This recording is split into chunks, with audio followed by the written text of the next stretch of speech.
你就好咯，你的工资是我们的5倍，你就好咯。要不你回来这里工作试试看，你来这里做，你来，听起来怎么像是自己在被人涮呢？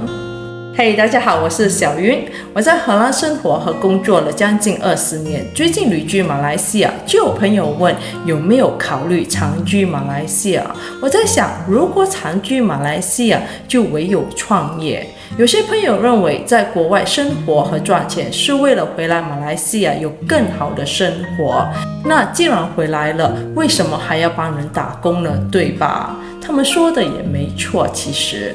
但我跟他们的想法有一些不一样，我是因为荷兰和马来西亚的职场文化冲突而选择不留在马来西亚工作。这些职场的文化冲突包括，第一是这里委婉的沟通方式。我在这里旅居了1个多月，我的朋友开始告诉我，我这种直接的表达方式在这里是被认为极为冒犯。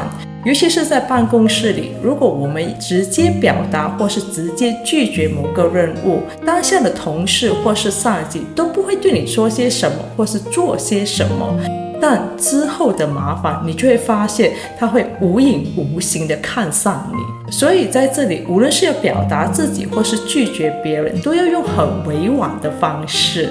而最近真实发生在我身上的，就在上个星期，我和我哥一起去吃饭。当时有一道菜烧的真的是不好吃，不入味的那种。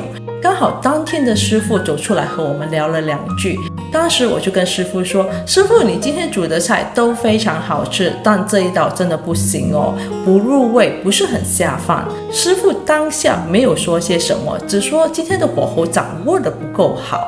但当师傅走了之后，我哥就问我，你会聊天吗？我说怎么了？他说有你这样聊天的吗？我说我怎么聊天了？他说即使真的是不好吃，你也不应该直接说出来，应该委婉一点。他还说难道你没有学过说话之道吗？我当时就有一点傻眼，我说哥，我真的是没注意到，而且这样的聊天方式也太累了吧，想要什么直接说不就好了嘛，对吧？但我必须说，在马来西亚真的是不行，在与人交流时一定要委婉一点，凡事留一线，日后好相见。第二就是这里的 OT 文化。我之前介绍荷兰职场文化就说过，在荷兰 OT 是非常罕见的，即便今天需要加班，明天就会早点下班 compensate 回昨天的 OT 小时。但这里就很不一样，即便老板已经回家了，你也未必可以离开。我看我朋友很多时候回到家后还是继续工作，有时候做到晚上11、2点，第二天早上依旧准时上班。我的朋友甚至告诉我，即便他做足了8个小时，每当他离开办公室时，同事和老板都会看自己的手表，看他几点离开。这我听了有点傻眼，因为即便当日的工作已经完成，想准时回家都会有无形的压力，所以他每次都会假装多待一阵子再离开。而且他也认为，如果其他同事还未离开，自己却是第一个离开，感觉会很尴尬。但在荷兰，我们提倡的是 work-life balance。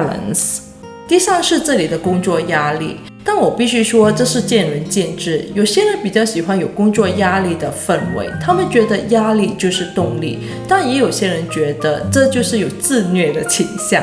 我个人认为在马来西亚工作的压力会比较大，在荷兰工作会有比较大的自由发挥空间。就像我们现在在马来西亚旅居工作，我们有时差的问题，但我们只需要把自己的时间调整好，把自己手上的工作按时完成，老板都不会为难员工，其他同事也不会在乎你在干些什么，也没有那么多看不开的事情。如果你问，难道荷兰就没有懒人？荷兰就没有看不开的同事？没有猪队友？没有勾心斗角的同事吗？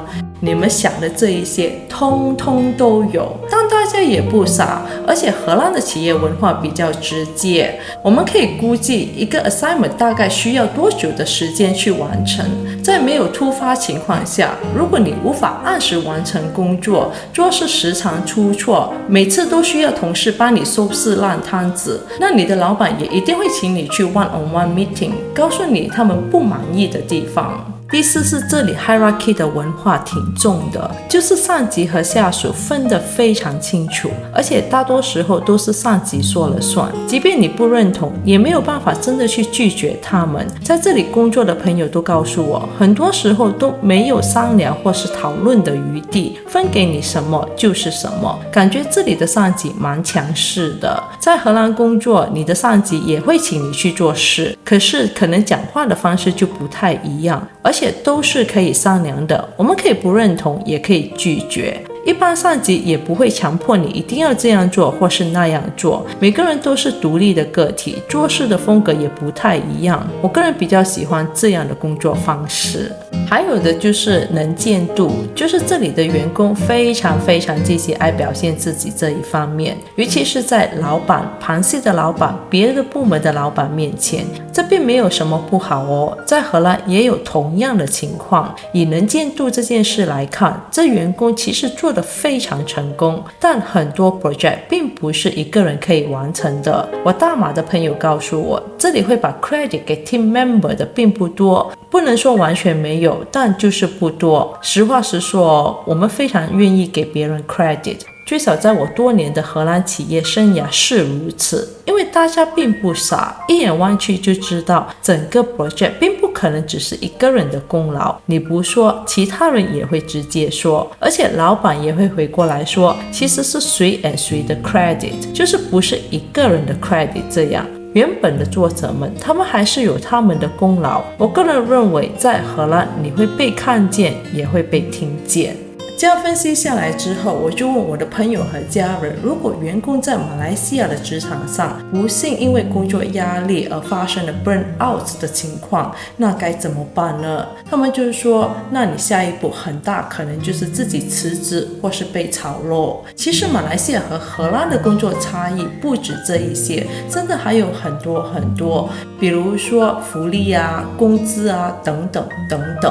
在我和朋友聊这个话题之前，他们都问这还需要聊吗？因为他们都一致认为我是无法适应在马来西亚的工作文化和环境。他们觉得如果我在马来西亚企业里工作，不出3个月被炒的几率是99%。我想了想，他们说的可能是真的。我重视有效的沟通方式，我无法绕一大圈子再进入主题。我对于办公室政治完全不感兴趣，我更喜欢在欧洲的 work-life balance。我享受当下在马来西亚旅居工作。我喜欢大马美食，我喜欢大马人的温暖。现在旅居工作的生活是适合我的生活。我或许真的无法适应在马来西亚工作，但荷兰现在有大约40万的职位空缺，不得不请外籍人士，英语或将成为主要的语言哦。所以如果你感兴趣，可以尝试申请在荷兰的工作，去体验一下欧洲的工作文化。至于如何在家也能安全地找到荷兰的工作，你可以参考我这一支视频。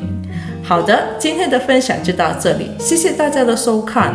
如果你们对于马来西亚的工作文化有不一样的看法，非常欢迎你在下方留言。我是小云，我们下期再见，拜拜。